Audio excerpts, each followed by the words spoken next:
We never know where life will lead us or what may hinder us along the way. But while every day can feel like one big question mark, it doesn't have to. With the right insights, strategies, and solutions from Western and Southern Financial Group, together we can look ahead to leave the unknown behind.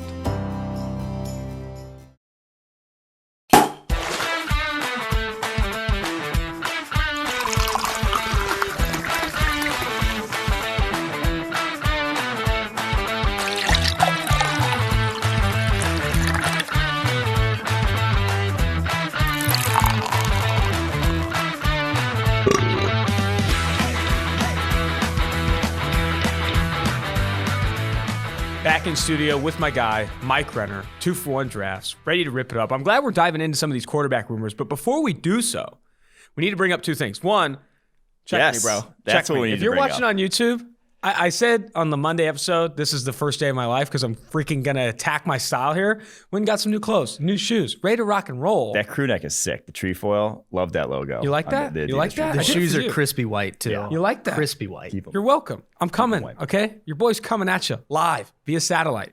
Coming to you now. I know you said on the Monday episode you're going to start with the arrest story. I'm excited for this one. I need to hear this one. Yeah, it's not like I probably shouldn't be telling this story. Obviously, I think Neil, the obviously founder of PFF, might listen to the podcast. But this is the road we went down with, and the listeners are clamoring for more. It's a So I success figured- story. It's a comeback story. Yeah, and technically, all charges got dropped. So you can't even find it if you went looking for it. So I didn't do anything wrong in retrospect. But no, it was okay. So it was. I'm not going to say exactly what year. I don't want to give too many details here. But it wasn't this past fall. It was a Sunday, and I get done with like all my work early, which is rare on a Sunday, and I didn't have anything else to do until Monday morning. And so anyone that knows me knows the only thing I like to do in life, not the only thing, but the thing I love more than anything else is tailgating.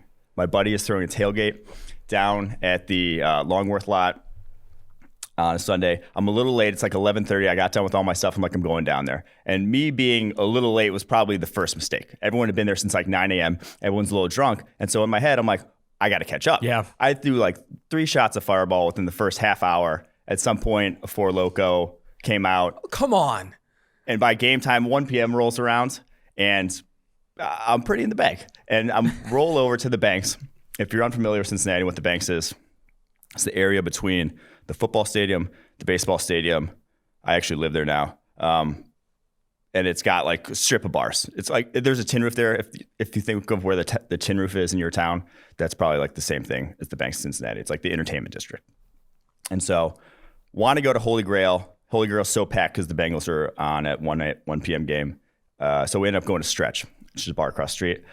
Go to Stretch for like the first round of games. And once the Bengals game's over, head over to Holy Grail because it starts clearing out. But it's still pretty packed in this bar. And by that point, so to say how drunk I was, I'm at Holy Grail with 3 people I just met that day. Like all my friends are still at Stretch, and I'm with 3 people who one of them is now one of my best friends, Chris McMahon, is with me there at Holy Grail at this point. 2 other girls, and the whole day I'm like, I got to get home by Sunday Night Football and go to bed because I got to actually work early tomorrow. So I got to get home Sunday Night Football, go to bed. It's like late in the second round of games at this point, and I'm at the bar. It's a little hazy at this point. I'm at the bar with Chris. We're talking about, and I played basketball growing up, and that I still like play basketball sometimes, and that I can jump pretty high. And he's like, really? I'm like, yeah, I do like box jumps and stuff. And he's like, oh, how do you do box jump? I'm like, I don't know, like I could probably do flat footed, maybe like 54 inches. And he's like, oh shit, really? And I'm like, yeah, like I could probably just jump on this bar right now. And he's like, no, you couldn't. And then without hesitation, No. I just jump onto the bar, and there's like the napkin holder on this bar that's like right in front of me. And I kick the napkin holder into like 3 beers that the bartender had set out, and just like this chain reaction of stuff falling. And I immediately like pop off the bar, get down. I'm like, what the fuck did I just do? The bartender doesn't see it. I hear her scream, who the fuck just did that? And I'm like walking away, head down, like trying to be inconspicuous, probably look like the least conspicuous guy. thought I had gotten away with it. She doesn't realize who did it, but also just realized that I was standing in a crowded bar, like 10 feet above everyone else. And I'm walking, and I just get grabbed by the back of my neck by the bouncer. Bouncer, by the way, at Holy Grail is enormous. Guy's like 6'8". And he's just carrying me. He plays out left of this tackle bar. for the Bengals. I don't even fight it. I'm like, yeah, I know. Throws me out onto the cement. Like I had like cuts on my face after this, and I'm just laying there on the cement. I'm like, okay, kind of deserve that. I'm a dumbass. Whatever. Next thing I know, cuffs are coming on me, on my back, and I'm like, whoa. I'm like, what's going on here? And I'm like, wow. The two officers right outside. I guess Bengals games, they don't mess around. And there's the police station down there right at the banks, which I found out also when my girlfriend punched me in the face. But my ex-girlfriend. And I'm just like, I'm not resisting. I'm more trying to dissuade them from arresting me. I'm like, is this really, officers, like, is this really worth getting arrested over? I'll just go home. I think I said about 1,000 times that night, I'll just go home. Didn't work. I end up going to jail there. Thankfully, didn't have me stay for the night. I get home, and then that next morning, the waking up, the realization of, it's like 7 a.m. I didn't make it home by Sunday Night Football, needless to say. But it's like 7 a.m., wake up on my bed, and just like that moment of like, oh, God, where am I? And then, oh, God, I just got arrested last night. Dude, and I have to go brutal. into work here. That was not great. But then arresting officer didn't show up to court, and so all charges were dropped. Cash. That's money. Man. I know. That feeling when the arresting officer I think the story started to take a downhill slope as soon as you said Four Loko. Once you get a Four Loko involved on a Sunday. That's what I was going to say. Was it the original Four Loko, or is this this was the new more age recent formula? than that. New age? It was the new age. Which I've never been arrested. Thank the Lord. Yeah, I mean, was that the first time and last time you've been arrested? The first and last time. I've changed my ways since then. It was an eye-opening experience. That's awesome. I'm excited about that. That's freaking sweet.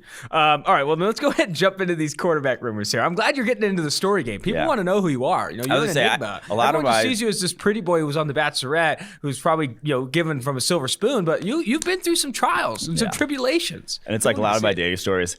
I really can't tell. You just can't. Some of them are really good, though. Yeah. All right. Well, let's talk some quarterbacks here. Let's talk about the Deshaun Watson trade rumors. I want to first bring up, there was a report last night, I think from Vincent Bonsignor of the Las Vegas Review-Journal, talking about that the Las Vegas Raiders are actively trying to trade Derek Carr to acquire picks, depending on what they can get for Derek Carr, to use in a trade to go land Deshaun Watson. So it wouldn't necessarily be a three-way trade, but it's like, let's trade Derek Carr, get what we can, and then use those picks in addition to the picks we have now, and maybe a player, maybe Darren Waller, to go get Deshaun Watson of the Houston Texans. Let's first start with this.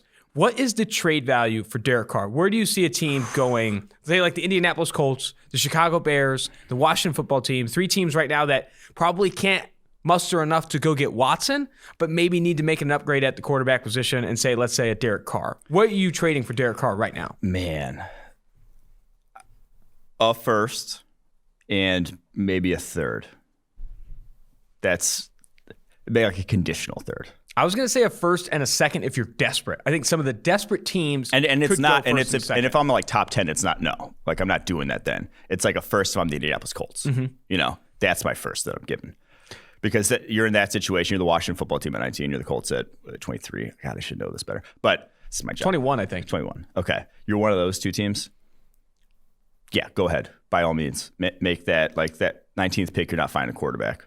23rd pick. And like you're in a window. So, and his deal is not egregious at this point. Like I think he's like $22 million cap hit this year, 19 something next year. That's a bargain. That's fine. Yeah, like right now. So, I think the Indianapolis Colts, too, are desperate enough to where you could see them do a first and an additional pick. Maybe it's conditional, maybe it's a third, maybe it's a second. Because right now, on Bovada, the leading odds for who starts at quarterback for the Colts in 2021 is Andy Dalton. Like, not even a player on their team. Like, they're in a position right now where they're going to have to make a move for one of these guys. It has to be Watson. It has to be Cousins, Jimmy G, Carr. And I think with that being said, with the Raiders actively trying to pursue a trade, I think this is going to happen. Like if I had a crystal ball right now, I would say Derek Carr gets traded to the Indianapolis Colts for a first and an additional pick, so the Las Vegas Raiders can make a huge push, maybe 3 first rounders, for Deshaun Watson. And what is your opinion now if the Raiders do that?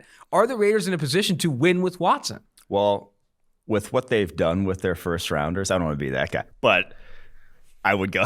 That's the most common counter argument. It's like, okay, you trade 3 first rounders. That's trading away the future Cleveland Ferrell pick, the future Jonathan Abrams pick, the future Damon Arnett, the future Henry. I mean, all these picks that have not like panned out of late. Mm-hmm. But that I don't think is the right reason. No, I want to look at the roster now. Is the Raiders' offensive roster? If you can get a first rounder for Derek Carr, use that first rounder, and then with 3 more, the 3 first rounders that you can only trade because you can only trade 3 years out to get Deshaun Watson, you do that in a heartbeat, in my estimation. If you're the Las Vegas Raiders, you figure out the rest later. But you really do think that they can win with Deshaun Watson and with the roster? Oh no, their defense still stinks. Yeah, because I think the defense is arguably worse than what Houston had. The defense in Houston has at least some playmaker. Like J.J. Watt is a playmaker. They have 2 high-paid linebackers in Bernard McKinney and Zach Cunningham. Right now, the Las Vegas Raiders, there's not a single player on that team you'd feel confident being like a legitimate starting piece. You're hoping for development. You have at least young core there defensively. Is it good?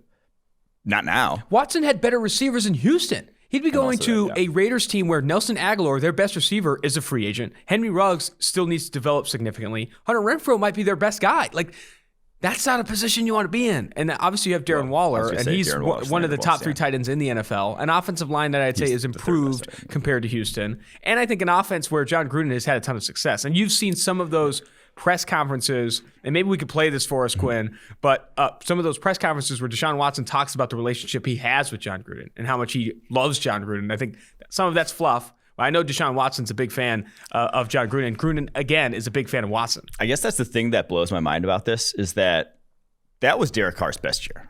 That's like, I can't believe that Gruden had him for 2 years prior to that and stuck with him, and now is when he wants to move on from him. It's like Gruden, the noted guy who's always loved his backup quarterback more than a starting quarterback, would be willing to put up with Derek Carr for that long for him to be fairly good this past year. He was not the reason they missed the playoffs. The defense was. And now they want to make the move. I'm just surprised. Not saying that I wouldn't do the same, but just surprised this is when. Similar with the Vikings situation, them supposedly shopping Kirk Cousins. Like, now is when you want to do it. Like before last season was when you probably should have been doing But they tried. The thing is that John Gruden hasn't stuck to Derek Carr by not trying. They tried to go get Tom Brady last year. Like, they've tried to make moves at the quarterback position, but have failed because, one, in 2018 and 2019, Derek Carr legit sucked. Like, he was not good. His value was day 2, day 3 pick. And now, coming off his best year, John Gruden's finally in this position where, like, hey, he has some value. I could get a first for him, maybe a first and an additional pick. And now I got Watson on the market. Let's go make a move, guys. He's probably convincing the front office, like, let's go get this guy. Let's go get a legitimate top 5, top 3 quarterback in this league and worry about everything else after. And maybe it is the right move for them. I just am not convinced that Deshaun Watson is in objectively a significantly better situation in Las Vegas. Like, I think that defense is worse. I think the receiving core still needs work. I mean, he at least had Brandon Cooks and Will Fuller for most of the year in Houston. I mean, would you rather live in Vegas or Houston, though? So that's Vegas, but that's for different reasons. Watson's not doing the same things I do in Vegas. I'll tell you that right now. All right, let's talk about some other. I was going to say you might not want to go back to Vegas, but yeah. Jimmy Garoppolo and Kirk Cousins. There's rumors right now that the San Francisco 49ers are involved in every quarterback rumor. They were involved in the Stafford stuff. They're involved in Deshaun Watson. They're involved in trade-up scenarios to go get a quarterback in this year's class. And now the latest is that maybe they're making a push for Kirk Cousins. To me, this seems like if you're going from Jimmy G to Kirk Cousins, that is not a big enough upgrade to make that decision. What's your opinion on this connection between I think it is. I think Kirk Cousins is a distinctly better quarterback than Derek Carr, than Jimmy Garoppolo. I just think he is. He's been fairly good and I think it's because he's been good in like situations that are less than ideal. He had a bad offensive line his entire Minnesota career and has put up numbers. Yes, he had good receivers, but like an objectively poor offensive line there. I think he gets a bad rap for like certain things about being a gamer, playing winning football, checking down on third downs, that sort of thing. But that's like nothing that is not the same knock on Derek Carr either, or Jimmy Garoppolo, obviously. So Yeah, I think he's a big enough upgrade. And obviously, the Jimmy G stuff, they're going to cut him if no one wants to trade for him. They're not going to take a $26 million cap hit for Jimmy G. They're going to go elsewhere at the quarterback position this offseason. So I would not be It's wild to me. For Cousins. But the Vikings, from the Vikings side of things, though, they had to have they had to have seen this coming better. Like I feel like last year was the year to do this if you're going to do this, because they extended him before last season. So his 2-year extension is just now kicking in. They had to realize that they were in such a cap sort of hell that they, like last year, his value would have been higher if you would have moved him last year, I thought. It's wild to me, and I think this is what makes the conversation about the quarterbacks in the NFL interesting. How many teams left have to make a move at the quarterback position, but are not in a prime position to do so? I would argue the San Francisco 49ers have to make a move at the quarterback position. I think the Colts, obviously, the Washington football team, the Chicago Bears. That's 4 teams where you need to make upgrades at this position if you want to be legit competitive in 2021. I don't put the Raiders in that. I don't think the quarterback is the biggest problem there. I don't put Minnesota in that. I don't think Kirk is the biggest problem there. Yeah. But those 4 other teams I mentioned, it's you need to do something. Because if you go into next year, say Washington goes in with Alex Smith, Chicago goes in with Bisky or Foles, the Colts go in with Brissett or something, you do that, you're just admitting hey, we're not going to be good next year. Yeah. And the San Francisco 49ers, I'd put in the same boat. Jimmy G is not taking you deep in the postseason. I'm sorry. I don't care about the injuries. I mean, technically he did. Right? He did, but I don't think I think that's past him. And even if it is, it's not, I don't think it's a sustainable way to win football games with the San Francisco 49ers. So they're just not, they're not going to be as good defensively. Yeah. They're never as good as defensively as they were that year. Yeah. So wild stuff, exciting stuff. Let's go ahead and take a quick short break. Quick short, that doesn't even make sense. Let's take a short break and then jump into some of these draft sleepers and favorites. Starting with the favorites here, and you wrote this article for PFF.com. I believe it comes out Monday, so this is a little bit of a teaser. Early favorites comes out Monday. It came out already? Yeah. I thought we pushed it Monday. Never mind. I'm the content guy. I thought I had the schedule locked. Anyway, early favorites here. Let's start at the quarterback position. So I'll just give you kind of the idea. Your thoughts here. Are these your guys? My guys? Favorites is basically guys that tick the box that the NFL traditionally likes to see in terms of athletic, physical traits that translate to the NFL. And it also ticks the box that PFF likes to see in terms of grading where you like guys to grade out well in the system. So they might not be, I'm not putting Micah Parsons on this list because everyone fucking knows Micah Parsons is good. These are guys that are maybe not are seen as the number ones at their respective position, but we feel very confident about them translating to the NFL because of the combination of athletic tools and PFF grading. Love it. Love that little precursor. I'll start with quarterback Zack Wilson of BYU, a guy that has all the athletic ability, all the tools that you want at the quarterback position. There are some concerns with his size, but he's still very young. He can still add some weight to his frame. But from a tools perspective, this guy can make every throw in the books. He led all of college football, I think, in accurate throws outside the numbers, opposite hash, which it was in an article from Seth Galina that I thought was fantastic. And has graded super well. He was one of the highest graded quarterbacks in college football this year, if not the highest graded when you only look at FBS schools. So Zack Wilson, an absolute stud in PFF system. And I think a lot of people, including Dale and Jeremiah, has raved about Zack Wilson. See this guy with legitimate arm talent that can be a QB1 in the NFL. Yes. And the biggest thing here with him is the tight window throws. The dude slung it into, I think BYU might be hitting easy go balls all the time. That was not the case whatsoever. He had a 94.2 passing grade on tight window throws. It was highest we've ever seen from a quarterback in 7 years of doing this. So on the difficult throws he's going to have to make at the NFL level, he was better than any guy we've seen in his 1 year. Now, only 1 year. That's a little concerning, obviously, but injuries were a massive factor into his sophomore year. Was very good relative to other freshmen not named Trevor Lawrence his freshman year.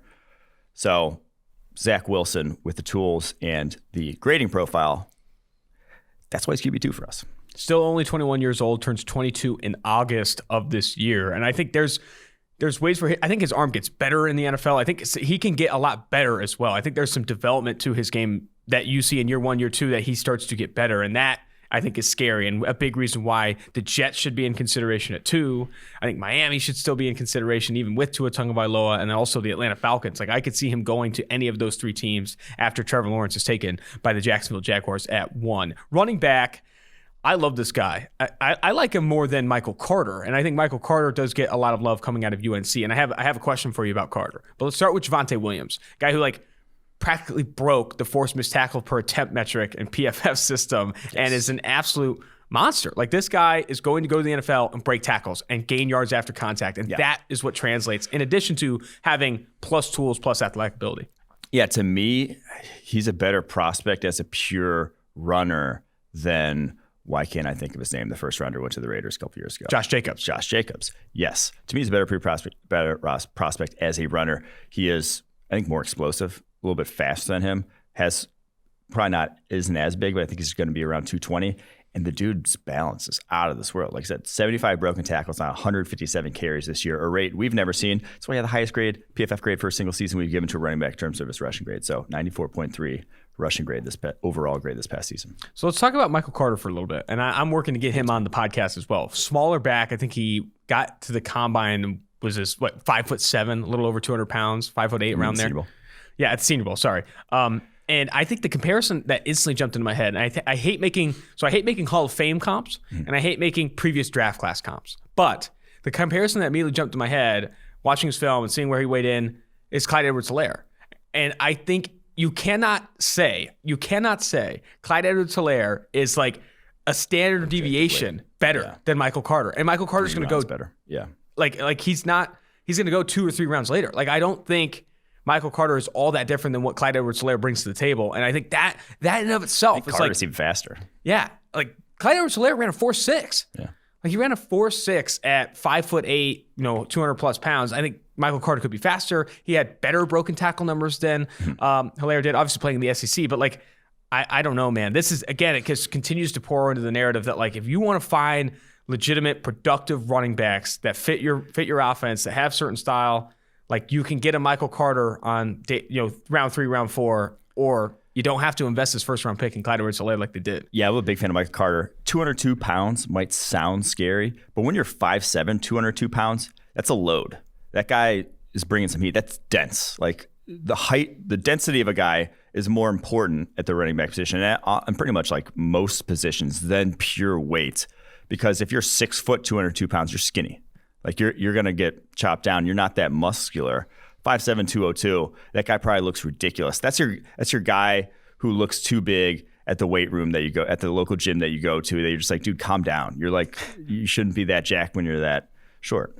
But Michael Carter is, and that's why he's a good running back. All right, jumping off of running back, the UNC backs are very intriguing. Javonte Williams and Michael Carter. But wide receiver, Elijah Moore, which early in the process, watching his film, you see a lot of his production schemes working in the slot at Ole Miss with a competent quarterback in Corral. You go back and watch, and I watched his tape recently, you just get excited about how easy it is for him to get open over the middle of the football field and then gain yards after the catch. He also had a couple of slot fades, slot verticals that I thought were really impressive from him, and I think I want that from my slot receiver. He can't just be a Hunter Renfrow. He can't just be a guy that moves the sticks and runs a ton of routes in that 8 to 16-yard range. I need a guy that can also, in a pinch, take the slot vertical deep, and he can do that. From a slot receiver standpoint, he's one of the best in this class. Yeah, we also talked about, to add to that, in terms of things we like to see from wide receivers that translate well to the NFL, breaking tackles after catch. Elusiveness speaks to kind of what you're capable of as a route runner. I wrote an article about the early round success rate of guys from college who had good broken tackle numbers and the guys who didn't have good broken tackle numbers, and just the hit rate of the guys who broke tackles after the catch is so much higher in the early rounds. Those are the guys you want. And also just, we love to talk about age-adjusted production because it kind of matters. If you're producing at a younger age, that's better. And he's 20 years old last year, putting up, this 1,193 yards, the second highest graded receiver behind Devontae Smith in the country last year. So a lot of good tick marks there. And then the other thing, even though he's smaller side, 5'9", 185, 9 of 11 contested catches last year. Dude's strong. So lots to like. Going to tight end here, Tommy Tremble, Notre Dame tight end. I'd take Elijah Moore at the back end of the first. You take Elijah Moore at the back end of the first? Back end of the first. Wow. What receivers are you taking him over? Give me some examples of receivers. Outside receivers you're taking him over. Outside receivers. Okay. Yeah. Because that's where my mind jumps. My mind jumps to if I'm taking a slot receiver, I'm not super excited to take him in the first. So I'll tell you the guys that I would definitely take over him, and then it would be then the guys it would be a conversation with or everyone else. So the guys I would definitely take over him are, Devontae Smith, Jamar Chase, Jalen Waddle, and then Rashad Bateman would be a debate. Then that's it of guys I'm definitely taking over him, depending on what I need. I think that is where the debate starts, though, with Rashad Bateman. Yes. And then like Kadarius Toney, I think I'd almost rather have Elijah Moore than Kadarius Toney if I really need like a number 2 wide receiver. If I'm the Chiefs and I need like some complimentary piece, I'd rather have Kadarius Toney. But if I really need like a second wide receiver in my offense, I'm going Elijah Moore over Kadarius Toney in that debate. Let's jump to Tommy Tremble now, the Notre Dame tight end that I feel really is a plus blocker and a very good receiver coming out of Notre Dame, but is not getting talked about at all. He's arguably a sleeper in this tight end class. What's your opinion? What draws you to Tommy Tremble? Yeah, I actually list him as a sleepers in my sleeper article too. So a favorite and a sleeper. I this is my Notre Dame guy this year. I have one every single year. This is him this year. Exceptional blocker, highest run blocking grade in college football this past year at the tight end position. That's one, and he's fast. Like this guy. He's not going to get talked about because he got outproduced by a freshman. That was the guy we love to talk about, Michael Mayer, the 5-star from here in town. Mm-hmm. Tremble's probably going to run around a 4.6. And if you're fast and can block, that's a path to success. Like the majority of tight end routes, you go back and watch like Robert Tonyan this year for the Green Bay Packers. He had maybe like one route all season long where like he beat a guy with an actual move. Everything else is him sprinting to the flat, sprinting across the field on the crosser, going up the field on a seam or a wheel. That's the route tree in a lot of offenses for the tight end position. You know what wins on that route tree? Speed. The faster you can run that route, the better you can run that route. Nothing else really necessarily matters. So not a lot of guys in this tight end class are going to run fast. There's maybe 3 guys that are going to run fast that are near the top of this tight end class. Tommy Tremble's one of them. You need speed at the tight end position if you want to like legit have a guy that can be a difference maker. You can't have 4.8, 4.9 tight ends anymore if you want him to be a legitimate threat in the passing game. Jason Witten's don't exist. They're not doing. Jason Witten's coaching a high school. Although now. He does exist. He was signed for way too much by the Raiders. Yeah, unfortunate stuff. I mean, went to the booth, grew hair. I don't know how he did it. I'm still trying to figure it out. They should have just like said like, hey, we did it to Coach Darren Waller. He was their tight end coach this year. That's what they should have called him. They shouldn't have. Dude, they were like targeting him on like key 3rd and 4th downs. Okay, they didn't just do it for the coach. They were like, okay, Jason Witten's our guy. He can get open. And now he's a head coach at some high school. If you had to guess right now, Jason Witten's vertical jump, what would you say? It's over 30 inches. No. You don't think so? There's no chance it's over 30 inches. Yikes. It wasn't even over 30 inches in his prime. What do you think he jumped at the combine? I had to have been over 30 inches. This guy was a sub 30 vert. That's embarrassing. Better question. Do you think you could jump higher than Jason Witten? He doesn't even, because I shuffles. I can dunk.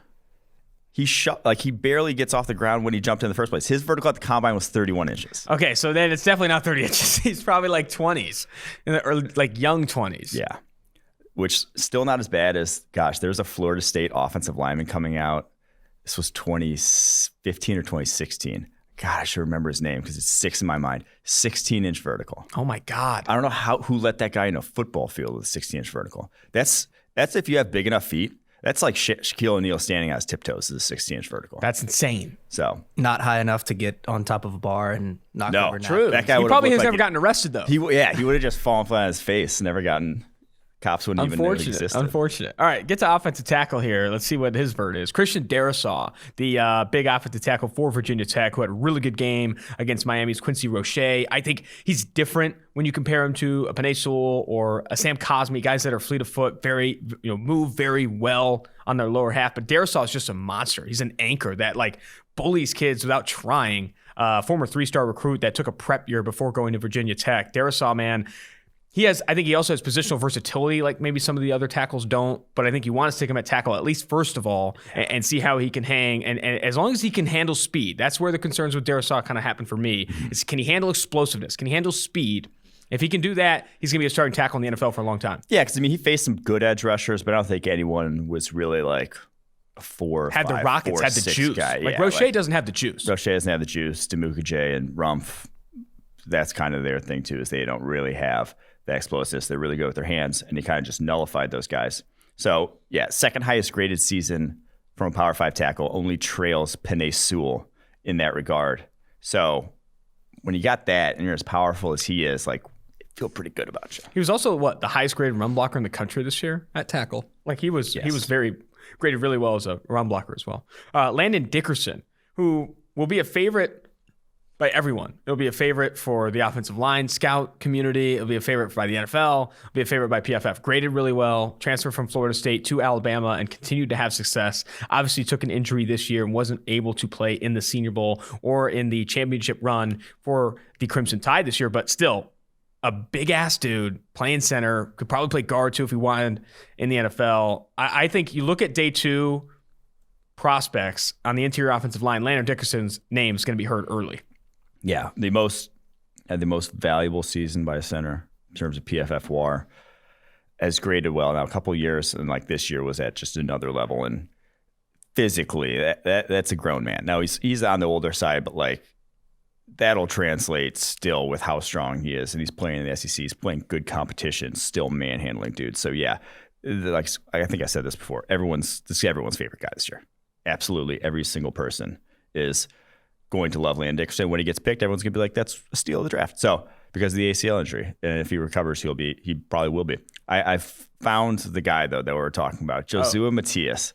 You want to hear his athletic testing numbers? Yes. And he actually graded out well. Had an 88.0 pass blocking grade his last year. So he was in the 2015 draft. He had a 196-10 split, 17.5-inch vertical, a 5.12 short shuttle, and an 8.19 3-cone. The most absurd thing I heard in that was the 196 10-yard split. It takes him 2 seconds to go 10 yards? I'm not sure I've seen a worse 10-yard split. I don't think I've ever seen 2 seconds. I don't think I have either. That's got to be up there with the worst. That's absurd. Oh, my God.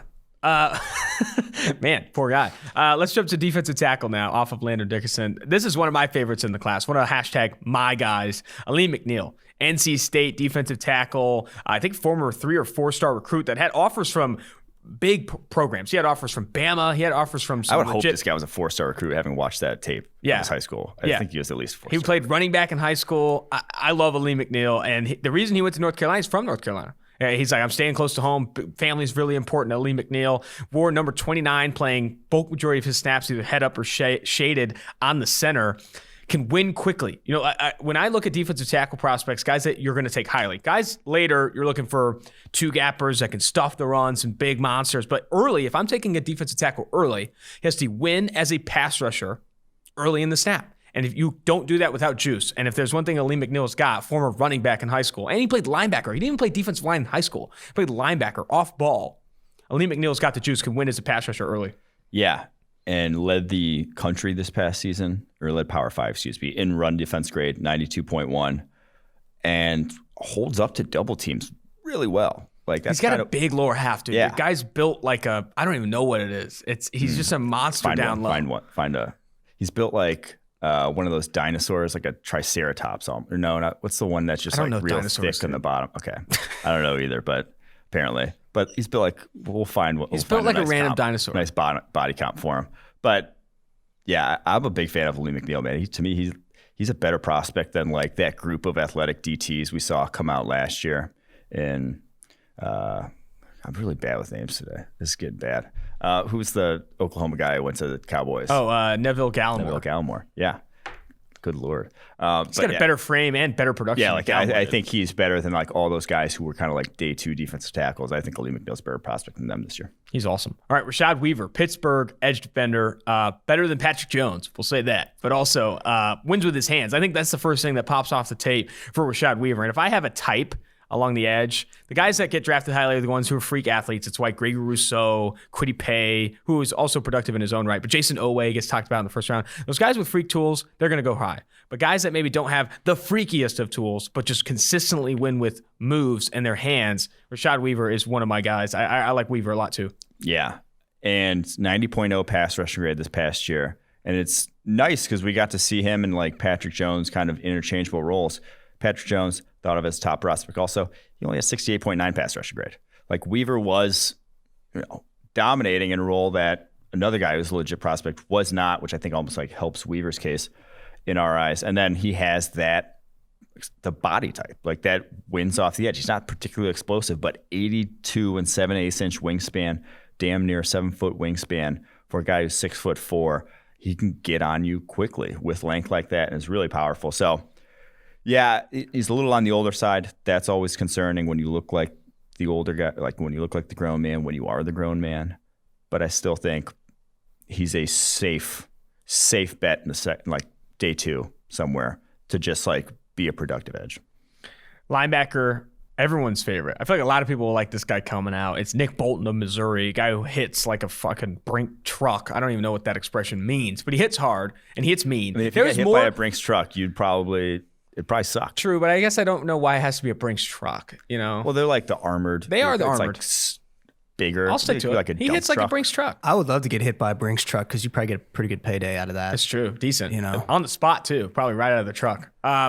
Nick Bolton, I will say this. If you watch Nick Bolton's tape and you watch all of his pass rushes, like when he's rushing the passer, he has more fringe late hits on the quarterback than any player, I think, in the class. Like, he murders quarterbacks. Like, gets on him. I don't think he got called for a ton of penalties. College is a little lenient with him, but like I would put hope he doesn't actually. I would put a $500 bet that if he rushes the passer more than 50 times as a rookie, he'll get at least one late hit on the quarterback flag. I would put a $500 bet on that. We'll see if he gets that many passes. Pavada's got those odds for you. But yeah, I mean, this is another guy. Everyone, when he gets picked, is going to be like, oh, yeah, I fucking love that pick. Yeah. What a pick. He's just highest graded linebacker in the Power 5 over the past 2 seasons.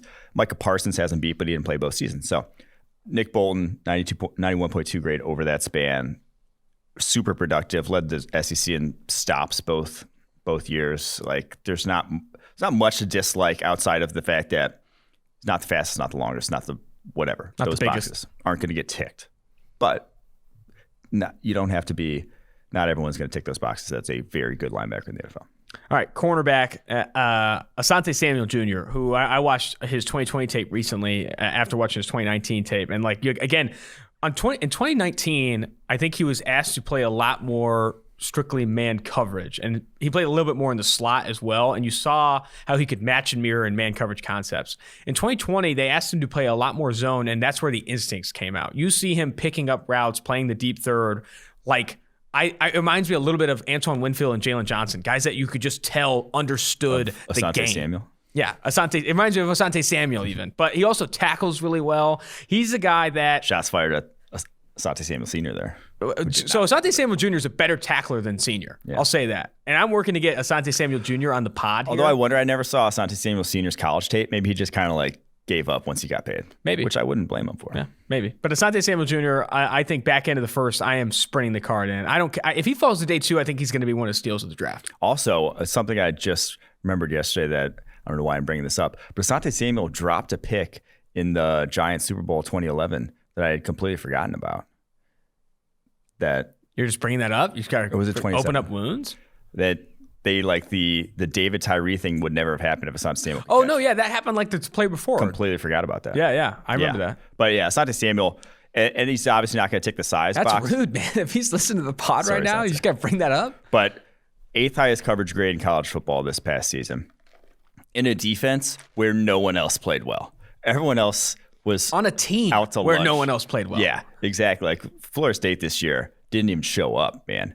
Sometimes they didn't. They were scared to play Clemson, apparently, also. But yes, Asante's got the movement skills, the production, at lowest, he is the best slot cornerback in this class. That's like at worst if he doesn't work out on the outside. So, I still believe he will be good on the outside still. All right, last guy on the favorites list here, and then we'll jump to sleepers. It's our Darius Washington of TCU, your guy. Guy, like you've compared him, to Tyrann Mathieu? A guy that can play multiple positions. Or you've also compared him to Malcolm Jenkins, like guys who can just play. I'm not compared to Malcolm Jenkins. Who have you compared recently to Malcolm Jenkins? I compared Richie Grant to Malcolm Malcolm Jenkins. Sorry, but our Darius Washington is not as big as Tyrann Malcolm Mathieu. Jenkins. Yeah, Tyrann Mathieu. But He's a guy, too, where 2019 was better than 2020 from a tape perspective, but still, you see a lot of instincts on his tape. Another guy that plays safety and plays the position well because he just knows the game really well, sees what's happening before it happens. He does not make mistakes, but also then makes plays. Like Andre Sisco makes plays and then will make just as many mistakes, if not more, likely more. Darius Washington, not as many plays on his tape this year, only 5 pass breakups after he had 2 pass breakups and 5 picks back in 2019.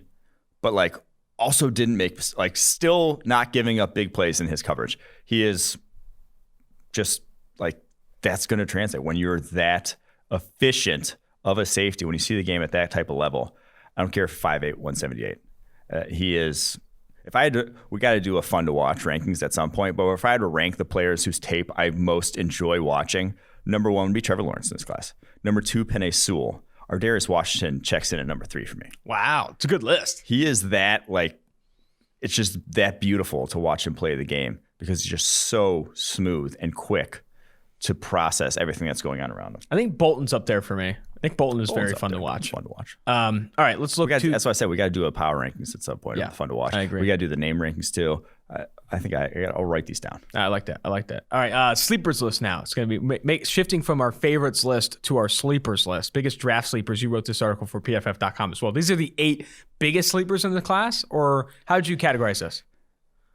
That are getting the deepest sleeps. Okay. They're just sleepers. 8 guys that are sleepers. Okay. Is what I would call 8 guys that are sleepers. I hate the sleeper policing also. Okay, Here we start off with this. Have a take. My definition of the sleepers is guys people are not talking about that they should be talking about more.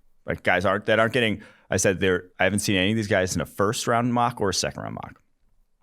They might not be necessarily you probably know about some of these guys, but not a lot of people are talking to them as legit prospects when they should be talked about as in a more favorable light about how good they are as prospects.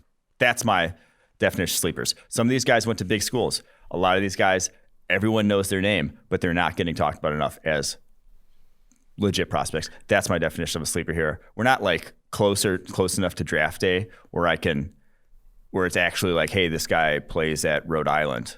Check him out. Like the Matt Miller last year who didn't even want to say a guy's name because an NFL personnel guy told him not to tweet about him, even though he ran a 4.4 at the combine 2 weeks prior. Don't tweet about him though, so we can keep him a secret. They're not that deep a sleeper. All right. Well, let's start with quarterback position. Davis Mills, Stanford quarterback this past year, earned an 82.9 PFF grade, a 92.3 single game grade against Washington. Only suited up in 5 games this year. The Pac-12 was kind of in a tough spot to get tape out. 6'4", 225. What do you like about Davis? He mark my words, this guy's going to get some hype at some point during the draft process. Someone's going to be like Davis Mills.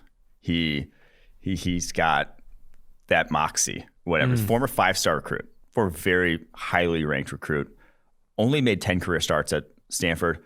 Obviously, when KJ Costello's arm fell off there, that's when he finally saw playing time. But he does something that NFL evaluators are going to absolutely love, and that's he gets the ball out of his hands quickly. That guy operates at a high speed in that Stanford offense that's not particularly known for its quick passing game. He's hitting concepts in rhythm the way you need to at the NFL. So if you're Dave Gettleman watching his tape, you're getting excited watching this guy. Looks the part. Really not an athlete, not going to make plays outside of structure, but he can operate an offense quickly. 2.39 average time to throw on non-screens, non-RPOs, non-play action passes. Wow. Quick. That's quick. That's it's fast. Faster than Trevor Lawrence. And an 84.0 passing grade on those throws. So it's not like he's just get the ball in my hands, throw it to a guy who's, blanketed. It was actually good on those. So I think that at the end of the day, Davis Mills is going to get little pump up throughout the draft process. I think he might sneak into the 3rd.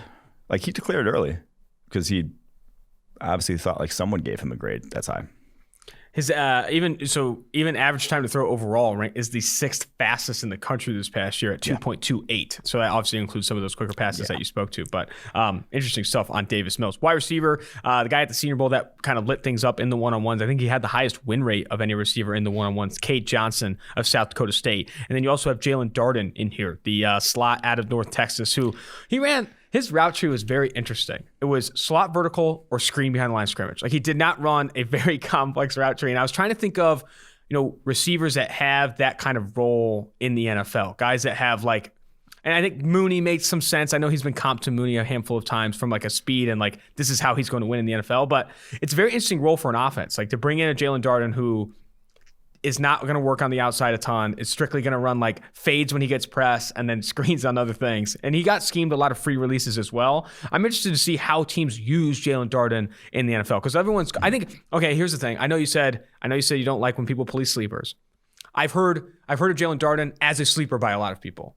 You know what I mean? And I think that's fair. He's everyone's sleeper. He's everyone's sleeper. Yeah. But I'm also interested. So let's expand on that a bit. We're wide awake now. Yeah, we're wide awake. Let's expand on that a bit. And how are you using Jalen Darden in the NFL?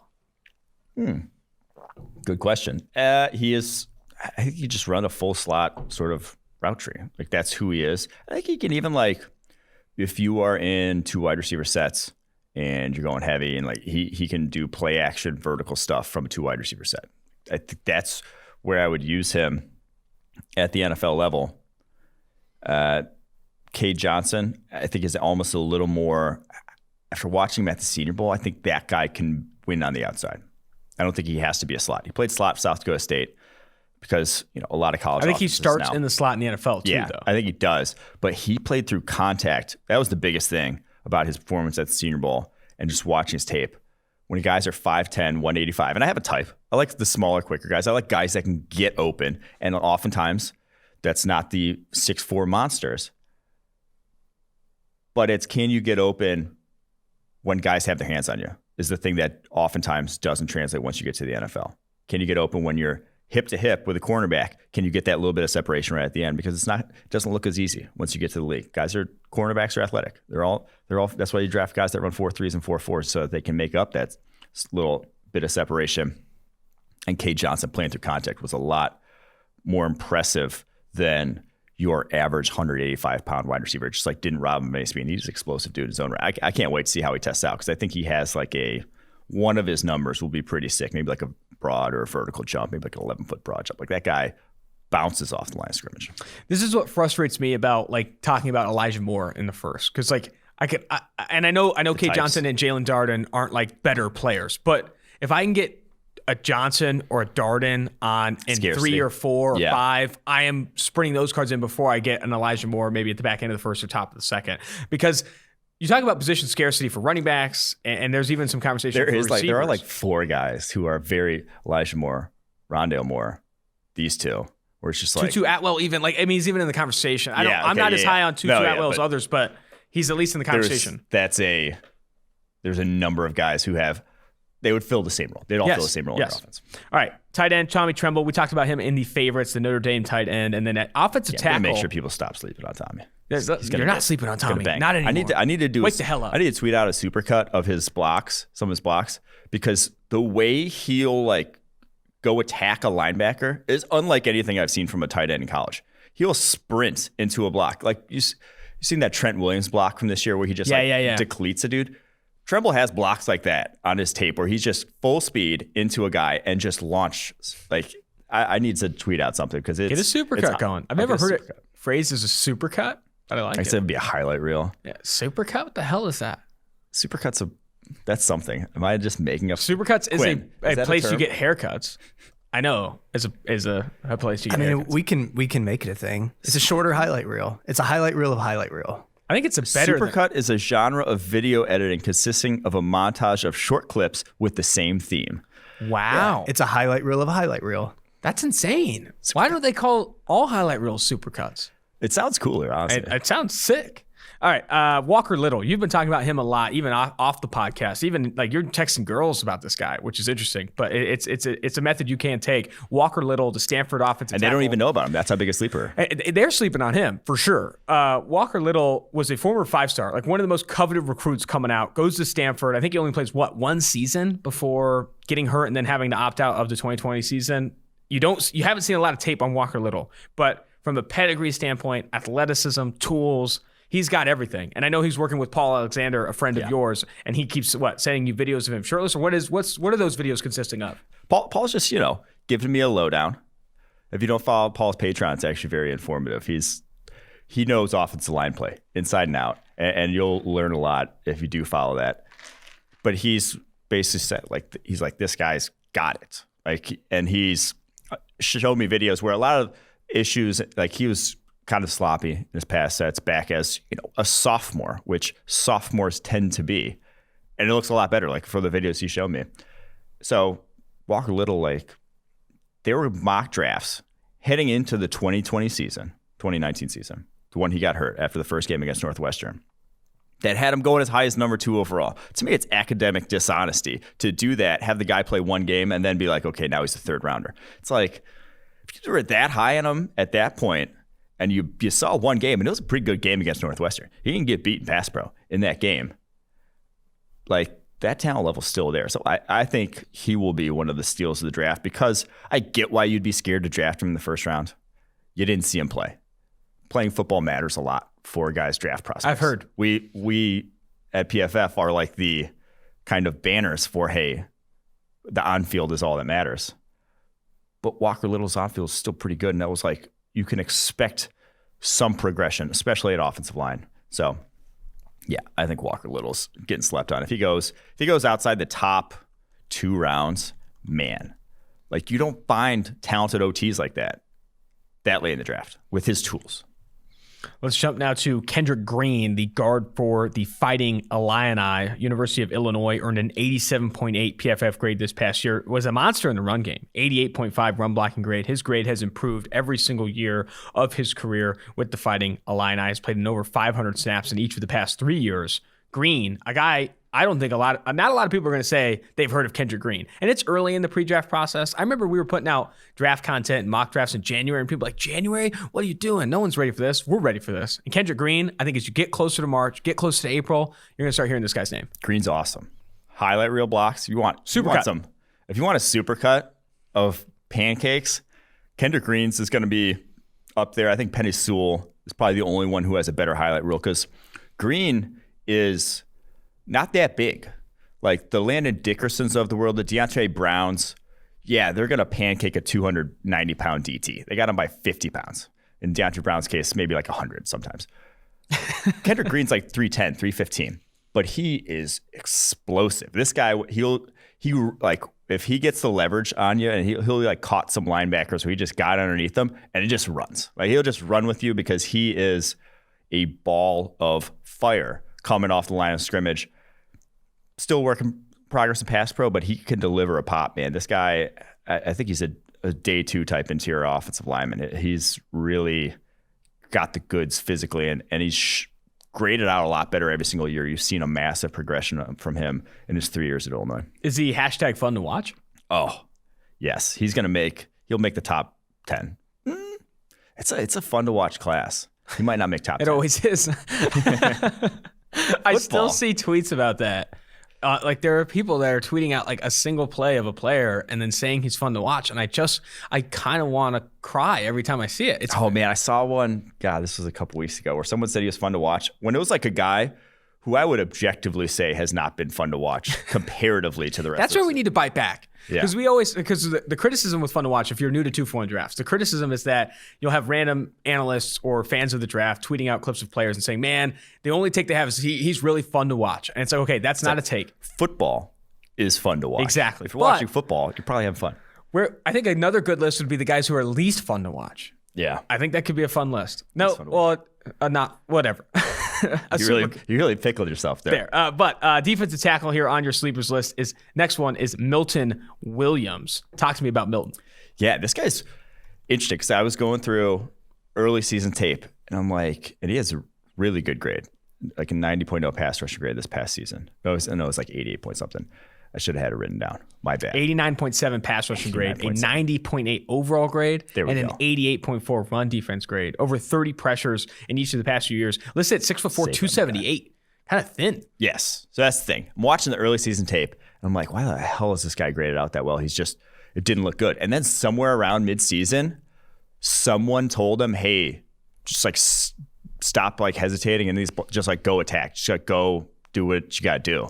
And he was a monster down the stretch, like unblockable when he just fires off and wanted to go after it. And he has a nice little He puts Euro steps on guards. Anytime you see a D tackle do a Euro step, I'm in.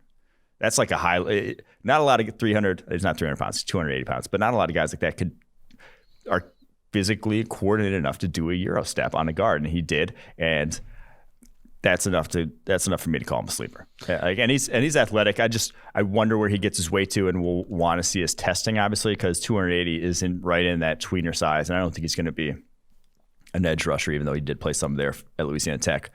But if he can get up to like 290 and still run maybe like a sub 540, whew, pants caked.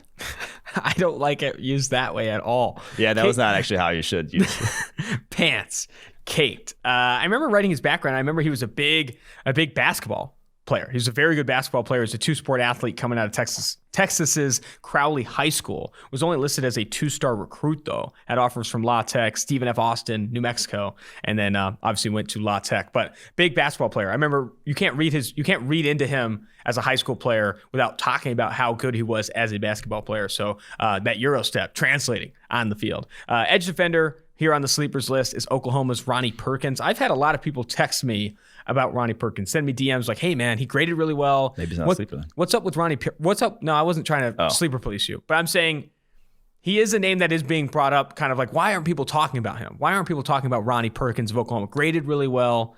What's up with Ronnie? We're talking about him. Yeah, let's talk about him. Literally right now. The guy's fast. I saw him track down, I think it was the Texas Tech game, track down a receiver who had a open run. He's on the opposite side and the edge on a wide screen to the far side. Track down a wide receiver who's just on a dead sprint down the field. He's coming at an angle. Tracks him down from behind. He might run, like I would bet probably a 4.6 at the lowest is like what this guy's going to run at, listed at 247 pounds. And actually came into Oklahoma heavier than that. Started as a true freshman in the 250s, has lost weight, gotten faster over the course of his career. His dip move to the edge, like he can play low at that size. And I think when you're that explosive and you have that level of bend, it's just a winning combination. Also plays the run really well. At over 90 run defense grade this past year. I don't think he's limited in that regard. You're not DPR, you're not a designated pass rusher. You're not going to take him off the field on first and second down. He can play that in like a 3-4 outside linebacker or that wide 9 sort of role. So I'm a fan. There's a reason why obviously he declared earlier for the draft a 3-year starter. Like I said, Oklahoma not getting talked a lot. To me, he's like, I could be a second rounder. Second rounder. Yeah. Wow. Needs to be talked about a lot more then. Haven't even seen him in first or second round mocks. Last guy here we'll bring up on the sleepers list is Tay Gowan, who he has an interesting background in and of itself. I need to look up what I wrote about him, but I remember coming away from it saying older prospect, I believe, yes, who has a lot of really nice tools. Long, tall, athletic, but I think he had the JUCO route. Let me look up his background real quick. You talk to me I'll talk about Tay Gowan. So, legit speed. Guy's going to run. If he doesn't run a 4.3, I'll be surprised. That's how fast his tape is. He was catching up with Simi Fehoko, who, if you've not watched Simi Fajoko's tape, that guy might be the most explosive. He's like a white DK Metcalf. Or is he even white? I guess he would be probably Pacific Islander. I'm not sure. I don't know. But he's like that. That's the level of explosiveness Simi But he's not as good as DK Metcalf. He's not even close to as good as DK Metcalf. But just like that guy pops off the tape. And he runs like a 4.3 at 220. He's like 6'4", 220. He ran a 4.3 according to Bruce Feldman of The Athletic. Yeah. Fehoko, a freak of nature in his own right. Not a good wide receiver, but a freak of nature. Gowan's tracking him down the football field at 6'2", 185. And already 6'2", 185 is like long size for the cornerback position. That's kind of like the body type everyone's looking for, is that 6'2" guy with that speed. And it's like, okay, that's one thing if you're just that guy. If you're just long and fast, like that's Robert Rochelle's like your baseline. And he's probably going to be drafted in like the 4th, 5th, but like no technique whatsoever for Robert Rochelle. Take Gowan, on the other hand, pretty much locked down his side of the field. I think he only allowed 3 catches all year long that went 4 over 20 yards, only 20 of 50 targets back in 2019 for 274 yards in a pass-happy conference there in the AAC. Big fan of his game. I have not heard a lot about him as an early rounder, but man, he went up as like top 5 cornerback in the class for us in terms of just like that's the caliber of athlete and production we're working with. And PFF's draft guide, which you can get with an Edge or Elite subscription, if you and you can get it for 25% off with Super Bowl 25, that promo code. You have him listed as a second round projection. Comparison, L'Jarius Sneed, which listed at 6'2", 185. The background is he was a 2-star recruit coming out of high school. He committed to Miami of Ohio, even though he's from Georgia. Committed to Miami of Ohio, played in 3 games. Why would you come here from Georgia? It sucks. But he came here, he went to Miami of Ohio for 3 games and then transferred to JUCO, back to Georgia, played at Butler Community College, and then as a JUCO transfer was a 3-star recruit in 2019. Only played 1 game of power or FBS football, or not 1 game, 1 season of FBS football in 2019, an 81.0 PFF grade. He only played in 3 games at Miami, but you didn't see a ton from him there. I think 6 snaps at Miami. It's gonna be interesting to see where teams value him because he hasn't played a ton of football. And I think that's also like the big thing. I don't know. I can always say like I don't know why this guy's opted out. He may have actually legitimately been concerned about COVID. I don't know, but he could have come back this year and made himself a lot of money if he did. Yeah, Tay Gowan, interesting player. I think we'll hear about him more as we get closer to the draft and more of the big names watch more guys. That's always the thing. Yeah. Because like we talked to Daniel Jeremiah, Todd McShay, even Brugler. Like it takes time for a lot of these guys to get through the class. Well, you have an early start. You have an early start on those things because your like entire life is dedicated to this, which is nice. Yeah, I mean, theirs is too. What do you say? Like they're just lazier than me. True. No, I'm not saying everyone's lazier than you. But either way, what a fun podcast. The favorites, the sleepers, the quarterback conversation. Really excited as we get closer. On Thursday, we'll have look good. And I look good. Dude, you watch on YouTube right now? You're looking at a stud. Although I did get text saying, is Gayle really leaning into the stash? He's leaning into the stash, fellas. I'm leaning into the stash, fellas. What's wrong with the stash? Someone's got to do it. Stash is back. Isn't the stash back or no? Who brought it back? Me. Okay.